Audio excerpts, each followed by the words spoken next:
ગણેશાય નમઃ. મિત્રો, આપ જોઈ રહ્યા છો યુટ્યુબ આપણી ચેનલ આવો સત્સંગમાં આપ સૌનું સ્વાગત છે. મિત્રો, આજે આ વિડીયોમાં આપણે સાંભળવાના છીએ અષાઢ માસની પૂર્ણિમા એટલે ગુરુ પૂર્ણિમા, વ્યાસ પૂર્ણિમા, મહાપૂર્ણિમા તરીકે ઉજવાય છે. ભગવાન શ્રી નારાયણના અવતાર કહેવાય છે એવા વેદ વ્યાસજીનો જન્મોત્સવ મનાવાય છે, માટે આ પૂર્ણિમાને વ્યાસ પૂર્ણિમા કહેવાય છે. આજે આપણે આ વિડીયોમાં સાંભળીશું ગુરુ પૂર્ણિમાની કથા, મહિમા તથા આજના ખાસ ઉપાય. જો આપને આ વિડીયો પસંદ આવે તો લાઈક કરજો, શેર કરજો. આપ આ ચેનલ પહેલી વખત જોઈ રહ્યા છો તો સબસ્ક્રાઈબ કરી લેજો, જેથી આવનાર નવા વિડીયોની માહિતી આપ સુધી તુરંત પહોંચી શકે. ધન્યવાદ. ગુરુર બ્રહ્મા ગુરુર વિષ્ણુ ગુરુર દેવો મહેશ્વર, ગુરુ સાક્ષાત પરબ્રહ્મ તસ્મૈ શ્રી ગુરુવે નમઃ. બોલો પરમ ગુરુ પરમાત્માની જય. મિત્રો, હિન્દુ ધર્મમાં પૂર્ણિમાનું ઘણું મહાત્મય છે. પૂર્ણિમા અર્થાત પૂર્ણ કળાએ 16 કળાએ ખીલેલા ચંદ્રમાનું દર્શન. રાત્રિએ જે ચંદ્રમાનું દર્શન થાય છે ત્યારે આપણે ચંદ્રમાની પૂજા અર્ચના કરીએ છીએ, વંદન કરીએ છીએ, મા પ્રકૃતિનું સ્મરણ કરીએ છીએ. આ ચંદ્રમા જે અમૃત વર્ષાવે છે, પ્રકૃતિને નવો આનંદ, ઉત્સાહ, પુષ્ટિ આપે છે, માટે પૂર્ણિમાની તિથિ ઘણી મહત્વપૂર્ણ મનાય છે. આમ તો મહિનામાં એક જ વખત પૂર્ણિમા આવે છે, એક જ વખત અમાવસ્યા આવે છે. આ બંને તિથિ એવી છે કે જેમાં આપણે ઈશ્વર પરમાત્માની આરાધના કરીએ, પૂજન કરીએ, ઉપવાસ કરીએ, દાન પુણ્ય કરીએ અને પવિત્ર તીર્થોનું સ્મરણ કરીને ઘરમાં બેઠા બેઠા જ જો સ્નાન પણ કરી લઈએ તો પણ પુણ્યની પ્રાપ્તિ થાય છે.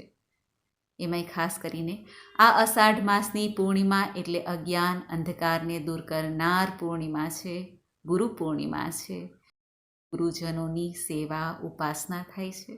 ગુરુ એટલે મોટા, ગુરુ એટલે મહાન, ગુરુ એટલે તેજસ્વી અને ગુરુ એટલે સાક્ષાત પરમપિતા પરમાત્મા ભગવાન નારાયણ કહીએ કે જેઓ સૃષ્ટિના પાલન પોષણ કરતા પિતા છે. ભગવાન બ્રહ્માજી કહીએ કે જેમણે સૃષ્ટિની રચના કરી છે, કે ભગવાન મહાદેવ કે જેઓ સંહારના દેવતા છે. આ ત્રિદેવ ગુરુ સમાન છે, પરંતુ સર્વપ્રથમ પૂજનીય તો માતા છે, જે આપણા કુળદેવી છે, તે પણ પરમ ગુરુ છે. આપણા માતા પિતા, વડીલ, આપણા દાદા દાદી છે, એ બધા પણ આપણા ગુરુ સમાન છે. ગુરુ એટલે જેના તરફથી આપણને જ્ઞાન પ્રાપ્ત થાય છે, સમજણ પ્રાપ્ત થાય છે, તે ગુરુ છે. માટે આજે ગુરુની વંદના થાય છે. જો ગુરુ દીક્ષા લીધેલી હોય તો તે ગુરુને પણ વંદન કરવા જોઈએ, ગુરુ મંત્રનો જાપ કરવો જોઈએ. આજે ચંદ્રમાની પૂજાનું વિધાન છે, સાથે ચંદ્રમૌલેશ્વર ભગવાન મહાદેવને પણ સમર્પિત આ પૂર્ણિમા હોય, માટે આજે શિવ પૂજન પણ મહત્વપૂર્ણ બની જાય છે. ભગવાન મહાદેવ, દેવી પાર્વતી સહિત ધૂપ, દીપ, નૈવેદ્ય, પુષ્પદલ, બિલ્વપત્ર આદિ ચડાવીને પ્રભુની આરાધના થાય છે, જેથી મોક્ષની પ્રાપ્તિ થાય. આજે સત્યનારાયણ દેવની કથાનું વિધાન છે. સત્યનારાયણ દેવની કથા ઘેરે પણ કરી શકાય છે અને મંદિરે જઈને પણ કથા સાંભળી શકાય છે. આ કથા બ્રાહ્મણો દ્વારા કરાવી શકાય. આપણે જાતે પણ ભગવાન નારાયણનું પૂજન કરી ઘટ સ્થાપન કરીને કથા કરી શકીએ છીએ, સાંભળી પણ શકીએ છીએ, તો પણ પુણ્ય અર્જિત થાય છે. કારણ કે કલયુગમાં સત્યનારાયણ દેવની પૂજા ઉપાસનાનું ઘણું મહત્ત્વ છે. કલયુગ એટલે કે જેમાં પાપ સર્વોપરી પોકારે છે, ત્યારે આપણે સત્ય સંકલ્પ ભગવાન સત્યનારાયણ દેવની જો ઉપાસના કરીશું તો પુણ્ય અર્જિત અવશ્ય થશે. ધર્મ, અર્થ, કામ, મોક્ષ આપનારી સત્યનારાયણ ભગવાનની કથા છે. આજે દેવી લક્ષ્મીજીનો જન્મોત્સવ પણ મનાવાય છે. દરેક પૂર્ણિમા છે, દરેક અમાવસ્યા લક્ષ્મીજી સાથે સંકળાયેલી છે. ચંદ્રદેવ કે જે પૂર્ણિમાના દેવતા ગણાય છે, તેમનો આજે જન્મદિવસ મનાવાય છે અને ચંદ્રદેવના બહેન છે લક્ષ્મીજી, માટે આજે ભાઈ બહેનની પૂજા પણ થાય છે. અખંડ લક્ષ્મીનો વાસ રહે છે. જ્યારે પણ આપણે લક્ષ્મીજીની સાથે તેમના પતિદેવ શ્રી નારાયણની પૂજા કરીએ છીએ ત્યારે ઘરમાં બરકત પણ રહે છે, આરોગ્ય અને સૌભાગ્ય પણ પ્રદાન થાય છે. કારણ કે અષ્ટલક્ષ્મીના રૂપમાં દેવી લક્ષ્મીજીની પૂજા થાય છે.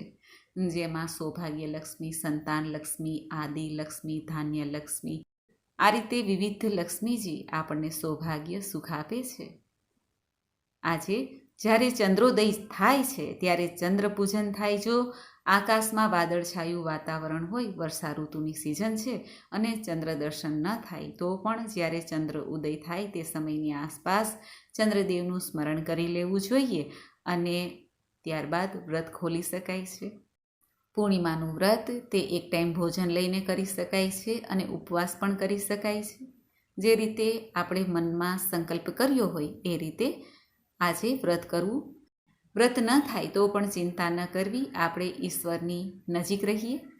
જો કુંડળીમાં ચંદ્ર ખરાબ હોય, ચંદ્ર એટલે મન અશાંત રહેતું હોય, માતાનું સુખ મળતું ન હોય તો આજે ચંદ્રદેવને અર્ધ્ય અપાય છે. ચંદ્ર દર્શન થાય કે ન થાય, આપણે વાત કરીએ એમ જ્યારે ચંદ્ર ઉદય થતો હોય, જેમ કે આજે પૂર્ણિમા છે, ચંદ્ર ઉદય 7, 7:15ની આસપાસ થતો હોય ત્યારે ચંદ્રદેવને અર્ધ્ય આપી દેવું જોઈએ. આમ કરવાથી ચંદ્રદોષ સંબંધી જે સમસ્યા છે તે દૂર થાય છે. અને આ ગુરુ પૂર્ણિમાની કથા પણ સાંભળવી જોઈએ. પ્રભુને પ્રાર્થના કરવી જોઈએ કે હે ઈશ્વર, પરમપિતા પરમાત્મા, હે માતા રાની, આપ મારા અજ્ઞાનના અંધકાર દૂર કરો. હે પરમ ગુરુ પરમાત્મા, હું આપની શરણમાં છું. આ રીતે પ્રભુને પ્રાર્થના કરવી જોઈએ. જો આપણે ગુરુ ધારણા કરેલી ન હોય તો, અને આમ તો જન્મથી જ આપણે ગુરુ પરમપિતા પરમાત્મા જ રહ્યા હોય છે. દરેક ધર્મમાં કોઈને કોઈ દેવી દેવતા ગુરુની પૂજા થતી જ હોય છે.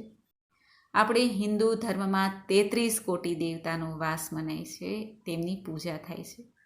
જ્યારે બાકીના જે ધર્મ છે, ઈસાઈ ધર્મ છે, મુસ્લિમ ધર્મ છે કે બીજા કોઈ પણ ધર્મ હોય, તેમાં એક જ ઈશ્વર, એક જ પરમાત્મા છે, તેમની પૂજા થાય છે.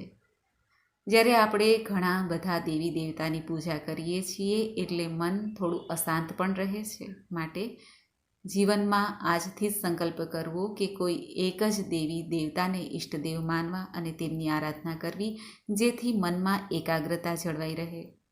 વધુ દેવી દેવતાની જો ઉપાસના કરવા જઈશું તો કોઈ એકનો પણ હાથ ઝાલી શકીશું નહીં. પ્રણામ બધાને કરવા, આદર બધાનો કરવો, પરંતુ ઈષ્ટદેવ આપણા જે પ્યારા દેવતા છે, આપણી પ્રિય માતા છે, માતા રાની છે, તે એક જ હોવા જોઈએ. એક જ સૂર્ય છે, એક જ ચંદ્ર છે અને એક જ દીપક પ્રગટાવાય છે. માટે ઈશ્વર કે ઈષ્ટદેવ આપણી પાસે એક જ હોવા જોઈએ, જેના પ્રત્યે આપણું મન ઝૂકી જાય છે, આપણા મનમાં તેમનું સ્મરણ રહે છે. તેમની પૂજા અર્ચના કરવી જોઈએ, તેમને પકડી લેવા જોઈએ. કારણ કે આપણે મનુષ્ય જન્મ જ એ રીતે થયો છે કે આપણે કોઈનો આધાર લઈને ચાલીએ છીએ. જ્યારે આપણે જન્મીએ છીએ ત્યારે માતા પિતાનો આધાર હોય છે. ત્યાર પછી મોટા થતા જાય છીએ ત્યારે સ્ટેપ બાય સ્ટેપ કોઈને કોઈનો આધાર લઈએ છીએ, ચાહે મિત્ર હોય, સગાવાલા હોય કે પછી બહાર નીકળીએ નોકરી ધંધા માટે, ત્યારે પણ કોઈનો આધાર લઈએ છીએ. એમ આપણી મન બુદ્ધિની એકાગ્રતા માટે આપણે ઈશ્વર પરમાત્માનો આધાર લઈએ છીએ. માટે એક જ દેવી કે દેવતાનો આધાર લઈને આપણા મનને બુદ્ધિને વાળવા જોઈએ, જેથી આપણું મન બુદ્ધિ વધુ દેવી દેવતામાં ફસાય નહીં. અને ગુરુ આપણે વધુ બનાવવા હોય તો બનાવી શકાય. કેવી રીતે? આપણે જાણીએ છીએ કે ભગવાન ગુરુ દત્તાત્રેયને 24 ગુરુ હતા, જેમાં જીવજંતુ પણ હતા. માટે ક્યાંય પણ આપણને કંઈ પણ શીખવા મળે તેને આપણે ગુરુ બનાવી શકીએ છીએ, પરંતુ ઈષ્ટદેવ એક જ હોવા જોઈએ. આ ગુરુ પૂર્ણિમાના દિવસે ચંદ્રમાની ઉપાસના સાથે ગુરુની ઉપાસના કરવી શુભ મનાય છે. ગુરુ પૂર્ણિમાની પૌરાણિક કથા અનુસાર મહર્ષિ વેદવ્યાસજીનો જન્મ ભગવાન વિષ્ણુના અંશમાંથી થયો મનાય છે. વેદવ્યાસજીની માતાનું નામ સત્યવતી અને પિતાનું નામ ઋષિ પરાશર હતું. મહર્ષિ વેદવ્યાસજી નાનપણથી જ અધ્યાત્મમાં ઘણી રુચિ ધરાવતા. એકવાર તેમણે પોતાના માતા પિતાને પ્રભુના દર્શન કરવાની ઈચ્છા પ્રગટ કરી અને વનમાં તપસ્યા કરવા માટે અનુમતિ માંગી. વેદવ્યાસજીની આ વાત સાંભળીને તેમની માતા સત્યવતીએ તેમને વનમાં જવાની મનાઈ કરી દીધી. માતાની વાત સાંભળીને ઋષિ વેદવ્યાસજીએ હઠ પકડી કે મારે તો ઈશ્વરની આરાધના કરવી જ છે, ઈશ્વરને પ્રાપ્ત કરવા જ છે. ત્યારે માતા સત્યવતીએ આજ્ઞા આપવી પડી. ત્યારે માતા સત્યવતીએ વેદવ્યાસજીની હઠ જોઈને કહ્યું, પુત્ર, તું વનમાં જઈ શકે છે, પરંતુ જો ઈશ્વર પ્રાપ્ત ન થાય તો તું ઘેરે પાછો આવી જજે. ત્યારે વેદવ્યાસજીએ માતાના વચન સાંભળીને આજ્ઞા લઈને વન તરફ ગતિ કરી. વેદવ્યાસજીએ વનમાં જઈને કઠોર તપસ્યા કરી, ભગવાનના આશીર્વાદ પ્રાપ્ત કર્યા, સંસ્કૃત ભાષાનું જ્ઞાન પ્રાપ્ત થયું. વેદવ્યાસજીએ 18 પુરાણોની રચના કરી, બ્રહ્મસૂત્રની પણ રચના કરી, મહાભારતની પણ રચના કરી. વેદોનું જ્ઞાન અર્જિત કરવાને કારણે ઋષિ વેદવ્યાસજીનું નામ વેદ વ્યાસ પડેલું હતું. અને આ ગુરુ પૂર્ણિમાના દિવસે વેદવ્યાસજી પ્રગટ્યા, જન્મગ્રહણ કર્યો, એટલા માટે તેમના જન્મ જયંતિના નામે પણ ઉજવાય છે. આમ આ ગુરુ પૂર્ણિમાનું એટલા માટે પણ મહત્ત્વ છે કે જે 18 પુરાણોની રચના કરેલી, જે પુરાણોને આપણે અત્યારે વાંચીએ છીએ, સાંભળીએ છીએ, તેમાંથી આપણે જ્ઞાન અર્જિત કરીએ છીએ, તે પુરાણોના રચયિતા ઋષિ વેદવ્યાસજીનો આજે જન્મોત્સવ મનાવાય છે. માટે સૌના ગુરુ વેદવ્યાસજી પણ થયા. આ ગુરુ પૂર્ણિમાનો અર્થ બીજી રીતે જોઈએ તો આધ્યાત્મિક કે ગુરુ પ્રત્યે સન્માન વંદન કરવા માટે અને ગુરુ પ્રત્યે પોતાની કૃતજ્ઞતા વ્યક્ત કરવાનો પણ આજે આ દિવસ છે. માટે ગુરુ પૂર્ણિમાનું મહત્ત્વ ઘણું વધી જાય છે. ગુરુ પૂર્ણિમાનું એક મહત્ત્વ એ પણ છે કે આજે ભગવાન મહાદેવે પોતાના શિષ્યોને જ્ઞાન અર્પિત કર્યું હતું. મહાન ગુરુઓનો જન્મ આજે જ થયો, એટલા માટે આ પૂર્ણિમાને જ્ઞાન પૂર્ણિમા પણ કહેવાય છે. આ ગુરુ પૂર્ણિમાનો ઉત્સવ હિન્દુ ધર્મમાં જ નહીં, પરંતુ જૈન ધર્મ, બૌદ્ધ ધર્મ, શીખ ધર્મ આદિમાં પણ મનાવાય છે. શીખ ધર્મમાં વાહેગુરુ છે, તેમની પૂજા અર્ચના થાય છે. આમ દરેક ધર્મમાં કોઈને કોઈ ગુરુ હોય છે, કોઈને કોઈ ઈષ્ટદેવ હોય છે. તેમની પૂજા અર્ચના કરીને લોકો આલોક પરલોક સાર્થક કરી શકે છે. જેમની ઉપર ગુરુની કૃપા હોય તેઓ જીવનમાં ક્યારેય ભટકતા નથી, જ્ઞાન અર્જિત કરી શકે છે, જીવનમાં સન્માનની પ્રાપ્તિ કરે છે. ઈશ્વર સુધી પણ આવા શિષ્યો પહોંચી જાય છે જેમને સાચા ગુરુ પ્રાપ્ત થયા છે. કબીરજીએ કહ્યું છે ને કે ગુરુ ગોવિંદ દોનો ખડે, કાકુ લાગુ પાય, બલિહારી ગુરુ આપને ગોવિંદિયો બતાય. જો ભાગ્યશાળી વ્યક્તિ હોય અને ગુરુ યોગ્ય મળે તો ઈશ્વર ઘણા ઢુકડા છે, નજીક છે ઈશ્વરને પ્રાપ્ત કરવા. કારણ કે પરમપિતા પરમાત્માને ક્યાંય ગોતવાની જરૂર નથી, આપણી અંદર જ બિરાજમાન છે, આત્માના રૂપમાં, હૃદયના ધબકારાના રૂપમાં, આપણા મનની ચેતનાના રૂપમાં. માટે ઈશ્વરને જે લોકો બહાર ગોતે છે, મૂર્તિમાં ગોતે છે, તેને આપણે પ્રાપ્ત કરી શકતા નથી. પરંતુ જેઓ તેમના હૃદયમાં ઈશ્વરનો વાસ માને છે, કણે કણમાં, રજે રજમાં ઈશ્વરનો વાસ માને છે, દરેક જીવમાં, દરેક મનુષ્યમાં ઈશ્વરનો વાસ માને છે, તે ક્યારેય ભટકતો નથી. અને આવા જીવ મુક્તિના અધિકારી બની જાય છે. કારણ કે તેમને તો સર્વત્ર ઈશ્વર જ, ઈશ્વરની રચના કે ઈશ્વર દેખાઈ જાય છે. ઈશ્વરની રચના કોણ છે? તો ઈશ્વરની રચના છે આ સૃષ્ટિ, તેની ઉપર પનપતા જીવો, જેમાં દરેક પશુ પક્ષીની સાથે માનવ પણ આવી જાય છે. આપણે સૌ ઈશ્વરની રચના છીએ. માટે આપણી અંદર ઈશ્વરનો વાસ કેમ ન હોય? આ વાત જે જાણે છે તે સમજવું કે પોતે જ પોતાના ગુરુ બની જાય છે. માટે આ ગુરુ પૂર્ણિમાના દિવસે આપણે આપણા અજ્ઞાનના અંધકારને અવશ્ય દૂર કરીએ. ગુરુ પૂર્ણિમાના દિવસે જે ભક્તો વ્રત રાખે છે તેનું પણ અલગ જ મહત્ત્વ છે. જે બહેનો વ્રત રાખે છે તેને અખંડ સૌભાગ્યની પ્રાપ્તિ થાય છે, વૈધવ્ય આવતું નથી એવું પણ કહેવાય છે, જો શ્રદ્ધા ભક્તિથી આ વ્રત રાખવામાં આવે. આ ઉપરાંત જ્ઞાન સુખની પણ પ્રાપ્તિ થાય છે. ભગવાન શ્રી મહાદેવ દેવી પાર્વતીની કૃપા પ્રાપ્ત થાય છે. જે બહેનો કે ભાઈઓ, માતા પિતા 32 પૂર્ણિમાનું વ્રત કરે તેના સંતાનોની રક્ષા થાય છે. પૂર્ણિમાનું વ્રત રાખવાથી ચંદ્ર સંબંધી દોષ દૂર થાય છે, અથવા તો પૂર્ણિમાનું વ્રત રાખવાથી મનની શાંતિ પ્રાપ્ત થાય છે.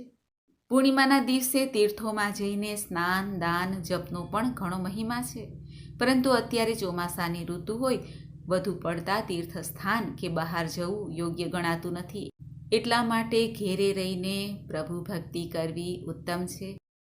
માતા મહાલક્ષ્મી અને ચંદ્રદેવનો સીધો સંબંધ છે. બંને ભાઈ બહેન કહેવાય છે. એટલા માટે પૂર્ણિમાના દિવસે ચંદ્રમાની પૂજાની સાથે દેવી લક્ષ્મીજીની પૂજા કરવાથી ધન, વૈભવ, સુખ, સમૃદ્ધિ પ્રાપ્ત થાય છે. ચંદ્રદેવને અર્ધ્ય આપીને ઓમ સોમ સોમાય નમઃ અથવા તો ઓમ ચંદ્રમસે નમઃ આ મંત્રનો જાપ કરી શકાય છે, અથવા ભગવાન મહાદેવની પૂજા આરાધના પણ કરી શકાય છે. પૂર્ણિમાના દિવસે ભગવાન શ્રી નારાયણની પ્રતિમા હોય, મૂર્તિ હોય, લક્ષ્મીનારાયણ દેવની મૂર્તિ હોય, ફોટો હોય, તેનું ધૂપ, દીપ, નૈવેદ્ય, હળદર, કંકુ, અક્ષત, પીળા ફૂલ, પીળા ફળ, નૈવેદ્ય આદિથી ભગવાનની પૂજા થાય છે. ભગવાન વિષ્ણુની આરતી ઉતારવી, સાથે ભગવાન વેદવ્યાસજીની પણ પૂજા કરાય છે.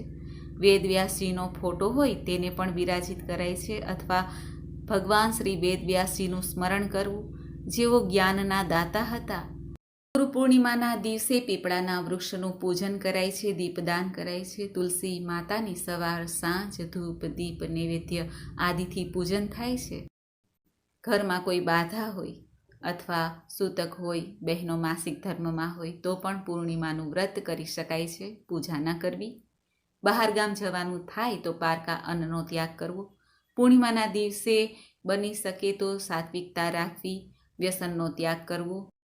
ભગવાન શ્રી કૃષ્ણને પ્રિય એવી આ પૂર્ણિમાના દિવસે રાત્રિએ ખીરનો પ્રસાદ પણ લઈ શકાય છે. ભગવાનને ભોગ ધરાવીને ભગવાન મહાદેવને પણ ખીરનો પ્રસાદ ધરાવી શકાય છે. પૂર્ણિમાના દિવસે ભરતી અને ઓટ આવે છે, આપણે જાણીએ છીએ. વાતાવરણમાં પણ અસર થાય છે. મહિનામાં એક પૂર્ણિમા એમ વરસની 12 પૂર્ણિમા આવે છે. 12 પૂર્ણિમાનું ઘણું મહાત્મય છે. જેમ કે કારતક માસની પૂર્ણિમા એટલે દેવ દિવાળી, માગસર માસની પૂર્ણિમા ભગવાન દત્તાત્રેયનો જન્મદિવસ મનાવાય છે. પોષ માસની પૂર્ણિમા શાકંભરી જયંતીના રૂપમાં, મહા માસની પૂર્ણિમા ભૈરવ જયંતી, માઘી પૂર્ણિમા સ્નાન, દાન, જપનું મહત્વ બતાવે છે. ફાગણ માસની પૂર્ણિમા એટલે હોળીનો પર્વ મનાવાય છે. ચૈત્ર માસની પૂર્ણિમાએ હનુમાન જયંતી, વૈશાખ માસની પૂર્ણિમા બુદ્ધ જયંતી, જ્યેષ્ઠ માસની પૂર્ણિમા વટ સાવિત્રી પૂર્ણિમા, અષાઢ માસની પૂર્ણિમા એટલે ગુરુ પૂર્ણિમા, શ્રાવણ માસની પૂર્ણિમા એટલે રક્ષાબંધન, ભાદરવા માસની પૂર્ણિમા ઉમા મહેશ્વર વ્રત રખાય છે અને પિતૃઓની પૂર્ણિમા પણ કહેવાય છે. આસો માસની પૂર્ણિમા એટલે શરદ પૂર્ણિમા મનાવાય છે. આ રીતે 12 પૂર્ણિમાનું અલગ અલગ મહાત્મય છે. હવે આપણે જાણી લઈએ પૂર્ણિમાના વ્રતથી થતા લાભ. જે મનુષ્ય પૂર્ણિમાનું વ્રત કરે છે તેને માનસિક કષ્ટમાંથી મુક્તિ મળે છે. પૂર્ણિમાના વ્રત કરવાથી પારિવારિક કલહ, અશાંતિ મટે છે.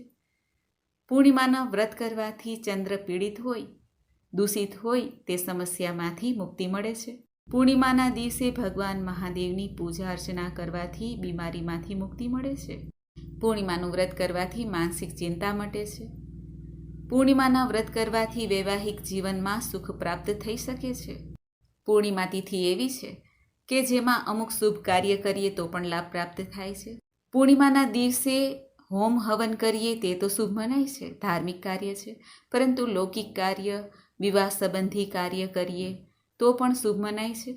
પૌરાણિક માન્યતા અનુસાર રાહુ ગ્રહનો જન્મ પૂર્ણિમાના દિવસે થયો હતો. એટલા માટે પૂર્ણિમાના દિવસે જે ભક્તો દાન પુણ્ય કરે છે તેનો રાહુ ગ્રહ શાંત થાય છે. એવી આ શુભ પૂર્ણિમા છે.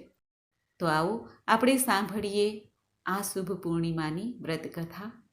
બોલો ભગવાન શક્તિપતિ મહાદેવની છે. દ્વાપર યુગના સમયની આ વાત છે. માતા યશોદાએ ભગવાન શ્રી કૃષ્ણને કહ્યું, હે કૃષ્ણ, તમે તો સંસારના ઉત્પત્તિ કરતા, પોષણ કરતા, સંહાર કરતા છો. તમે કોઈ એવું વ્રત મને કહો જેનાથી મૃત્યુલોકમાં સ્ત્રીઓને વૈધવ્ય ન આવે અને સંતાન સુખની પ્રાપ્તિ પણ થાય, ભય ન રહે, મનુષ્યોની દરેક મનોકામના પૂર્ણ થાય. આ સાંભળીને ભગવાન શ્રી કૃષ્ણ માતા યશોદાને કહેવા લાગ્યા, હે માતા, તમે અતિ સુંદર પ્રશ્ન કર્યો છે. હું તમને આવું જ એક વ્રત કહી સંભળાવું છું, જે સૌભાગ્ય પ્રાપ્ત કરાવનાર છે, સ્ત્રીઓનું વૈધવ્ય દૂર કરનાર છે અને સંતાન સુખ પણ માતા પિતાને આપે છે. તેવું 32 પૂર્ણિમાનું વ્રત છે. જે વ્રત કરવાથી સ્ત્રીઓને અખંડ સૌભાગ્ય સંપત્તિ પ્રાપ્ત થાય છે. અચલ સૌભાગ્ય દેવાવાળું ભગવાન શિવ પાર્વતીનું પૂર્ણિમાનું વ્રત છે. યશોદા માતા આ સાંભળીને પ્રભુને કહેવા લાગ્યા, હે કૃષ્ણ, સર્વપ્રથમ તમે મને આ વ્રત મૃત્યુલોકમાં કોણે કર્યું હતું તે વિષય ઉપર વિસ્તારથી કહો. ત્યારે ભગવાન શ્રી કૃષ્ણ કહે છે, હે માતા, ભૂમંડળ પર અત્યંત પ્રસિદ્ધ કાતિકા નામની નગરી હતી. ત્યાં ધનેશ્વર નામના એક બ્રાહ્મણ રહેતા હતા. તેની સ્ત્રી પણ સુશીલ રૂપવતી હતી. બંને પતિ પત્ની નગરમાં પ્રેમથી રહેતા. ઘરમાં પણ ધન ધાન્યની કોઈ કમી ન હતી. પરંતુ તેમને એક મોટું દુઃખ હતું, કોઈ સંતાન ન હતું. આ કારણે તેઓ ઘણા અંદરથી દુઃખી રહેતા હતા. એક દિવસ મોટા તપસ્વી યોગી નગરીમાં આવ્યા. તેઓએ બધા ઘરમાંથી ભિક્ષા માંગી અને ભોજન કર્યું, પરંતુ આ બ્રાહ્મણના ઘરમાંથી ભિક્ષા ન લીધી. ત્યારબાદ યોગી ગંગા કિનારે ભિક્ષા માંગેલું જે કંઈ હતું તે પ્રેમપૂર્વક આરોગતા હતા. ત્યાં ધનેશ્વર જઈને તે યોગીની સામે ઊભા રહીને પ્રણામ કરે છે અને કહે છે, હે યોગીશ્વર, તમે નગરમાંથી બધાને ત્યાંથી ભિક્ષા લીધી, પરંતુ મારા ઘેરે કેમ ન લીધી? ત્યારે યોગી ધનેશ્વરને કહે છે, હે ધનેશ્વર, બધા ઘરોમાંથી મેં જ્યાં જ્યાં ભિક્ષા લીધી તે ઘરો સંસારી છે, અર્થાત તેમને સંતાન પણ છે. અને મારો ધર્મ આજ્ઞા નથી આપતું, કારણ કે તમારે ત્યાં કોઈ સંતાન નથી. તમે ગૃહસ્થ તો છો, પરંતુ એક સુખથી વંચિત છો. એટલા માટે જ્યાં સંતાન ન હોય તે પૂર્ણ ગૃહસ્થી કહેવાતી નથી. માટે મેં તમારા ઘેરેથી ભિક્ષા ન લીધી.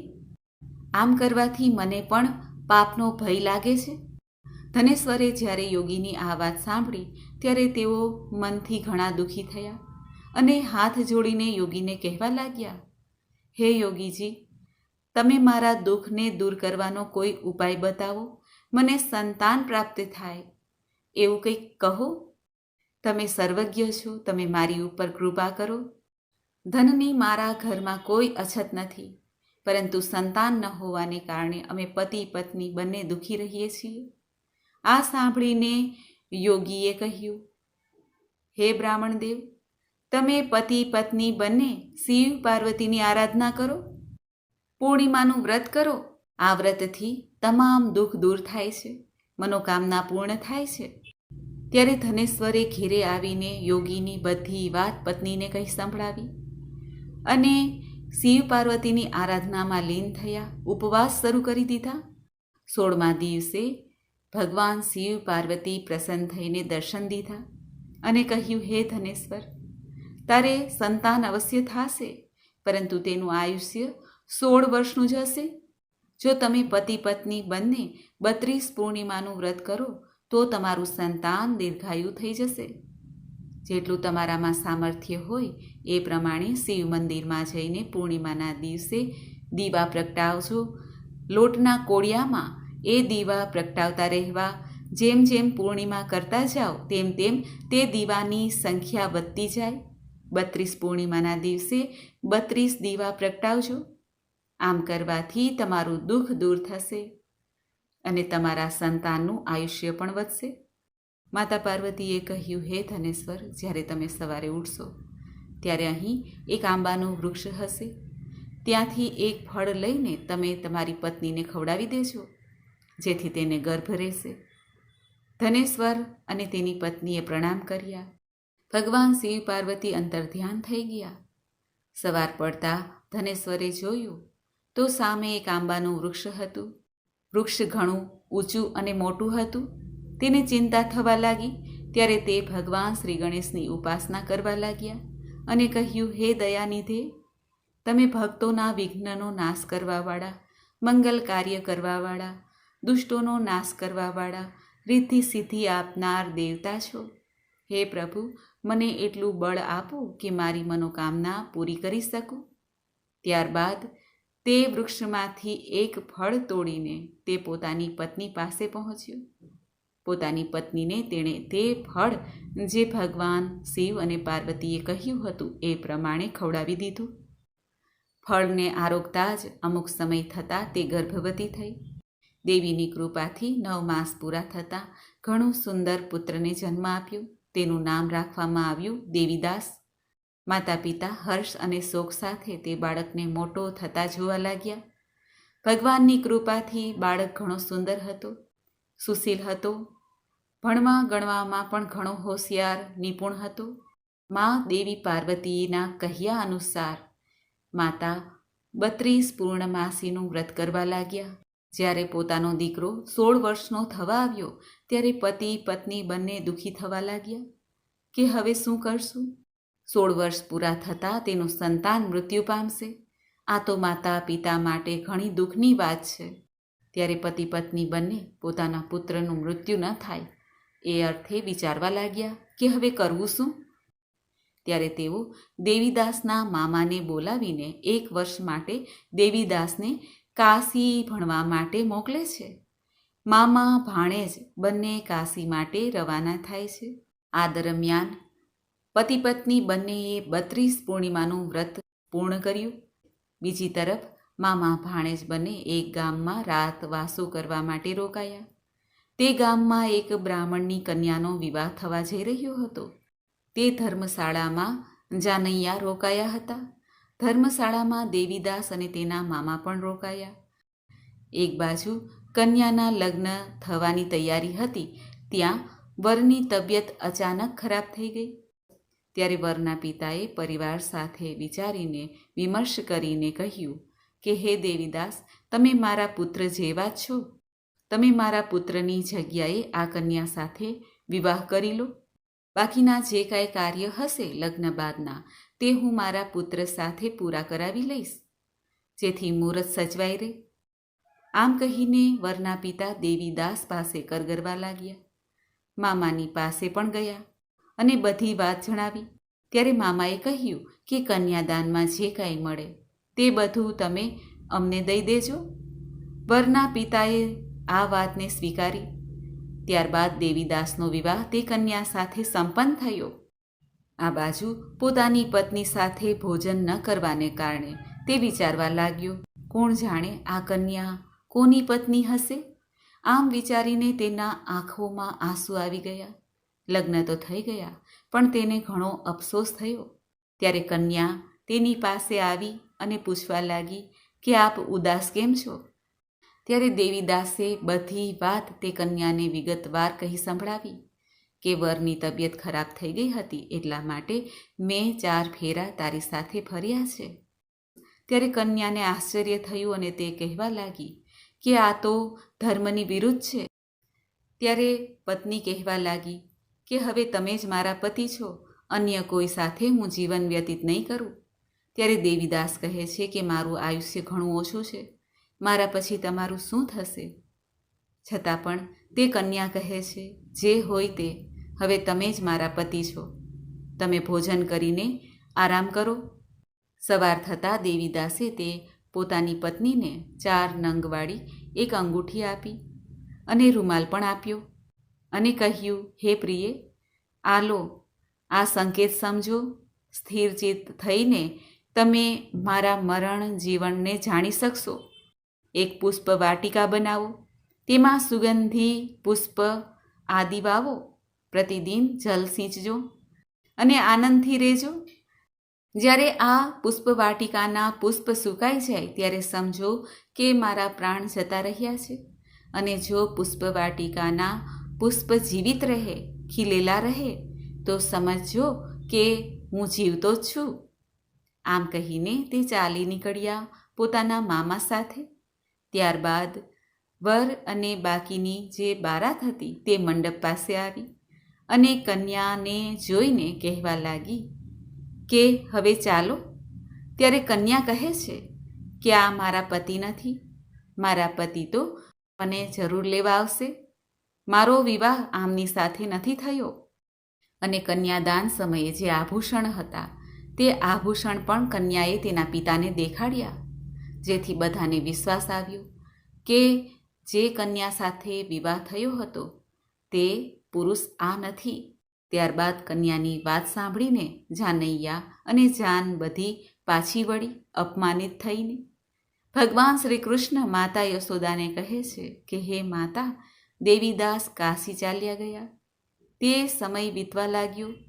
એક સમયે એક સર્પ તેને ડંખવા માટે આવ્યો, પરંતુ તે સર્પ તેને ડંખી ન શક્યો, કારણ કે તેના માતા પિતાએ 32 પૂર્ણિમાનું વ્રત કર્યું હતું. ત્યારબાદ ત્યાં સ્વયં કાલ પણ આવ્યા. ભગવાનની કૃપાથી ત્યારે જ દેવી પાર્વતી અને શ્રી ગણેશજી આવી ગયા. દેવીદાસને મૂર્છિત દશામાં જોઈને માતા પાર્વતીએ ભગવાન શિવને પ્રાર્થના કરી કે હે પ્રભુ, બાળકની માતાએ પિતાએ 32 પૂર્ણિમાનું વ્રત કર્યું છે. આપ આ બાળકને જીવન દાન આપો. ભગવાન શિવે પાર્વતી દેવીના કહેવાથી તે બાળકને પ્રાણ આપ્યા. આ બાજુ દેવીદાસની પત્ની પણ રાહ જોતી હતી. તે પુષ્પવાટિકામાં ગઈ. જોયું તો બધા પુષ્પ ખીલી ઉઠ્યા હતા. તેના આશ્ચર્યનો પાર ન રહ્યો. તે ઘણી પ્રસન્ન થઈ કે તેમના પતિ જીવતા છે અને જલ્દી જ તેમને લેવા આવશે. આમ પ્રસન્ન થઈને તે પિતાને કહેવા લાગી કે હે પિતાજી, મારા પતિદેવ જીવિત છે અને મને ગોતતા હશે. તમે જલ્દીથી તેમને મારી પાસે લઈ આવો. ત્યારે તેમના પિતાએ અમુક માણસોને મોકલ્યા, જેથી દેવીદાસને તુરંત લઈ આવે.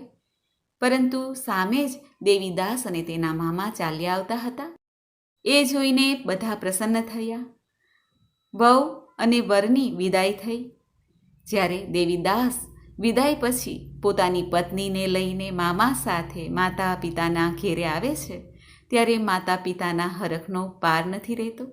આ શું, દીકરો તો ભણવા ગયો હતો અને વહુને પણ લાવ્યો. સુસંસ્કારી વહુએ પોતાના સાસુ સસરાના ચરણ સ્પર્શ કર્યા. દીકરાને માતા પિતાએ ચૂમ્યો અને ઘણા આશીર્વાદ આપ્યા. બધા એકબીજા ભેટી પડ્યા. ધનેશ્વરે પોતાના ગામમાં આવીને બ્રાહ્મણોને ઘણી દાન દક્ષિણા કરી, જરૂરિયાતમંદને દાન આપ્યું. ભગવાન શ્રી કૃષ્ણ માતા યશોદાને કહે છે, હે માતા, આમ ધનેશ્વરને 32 પૂર્ણિમાના વ્રતના પ્રભાવથી સંતાન પણ પ્રાપ્ત થયું. તેની સ્ત્રી વ્રત કરતી રહી. જન્મ જન્માંતર સુધી વૈધવ્યને પ્રાપ્ત ન થયું અને સદૈવ સૌભાગ્યવતી રહી. આમ પૂર્ણિમાનું જે કોઈ વ્રત કરશે તેને મારું વચન છે કે તે સૌભાગ્ય સંપન્ન રહેશે. તેના સંતાનની રક્ષા થશે, મનોકામના પૂર્ણ થશે. આમ કહીને ભગવાન શ્રી કૃષ્ણએ માતા યશોદાને આ પૂર્ણિમાના મહાત્મ્ય વિશે જણાવ્યું. હે પ્રભુ, જેવા આપા ધનેશ્વરને ફળ્યા તેવા આ વ્રત કરનાર, કથા કહેનાર, કથા સાંભળનાર સૌને ફળજો. બોલો પૂર્ણિમાના દેવતાની જય. તો મિત્રો, આપણે સાંભળી પૂર્ણિમાની વ્રત કથા મહિમા. મને આશા છે કે આપને આ વિડીયો જરૂર પસંદ આવ્યો હશે.